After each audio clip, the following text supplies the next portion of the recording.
তো আমরা এখন আসছি এখানে ঘোরার জন্য, বাট এখানে একজন ব্যক্তিকে দেখতে পেলাম, সে ব্যক্তিকে কিছু কোয়েশ্চেন করবে, সে যদি আমাদের আনসারটা দিতে পারে তার জন্য ছাগল গিভওয়ে চলবে আজকে। এই যে ভাই ছাপড়ি ভাই ঠিক আছেন ভাই? ছাপড়ি ভাই এরকম করলে কেন ভাই?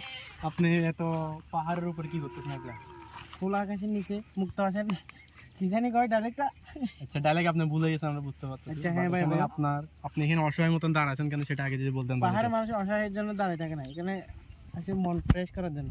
বাট এখানে মন ফ্রেশ করার জন্য তো আপনি তো একা, আপনার তো এখানে কেউ নাই যে মন ফ্রেশ করে দিবে। আছে মনের ভিতর। সেটা কে? সেই সেটার নামটা কি? নাম নাই। নামটা বললে ভালো হইতো। নাম নাই। তার জন্য একটা মেসেজ। মেসেজ নাই। এটা কোনো কথা হলো ভাই? একটা মেসেজ দিতে, তার জন্য একটা মেসেজ পাঠানো যাবে।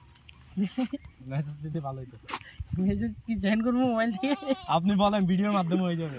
আহা, নারী কত সুন্দর অভিনয় করে রে।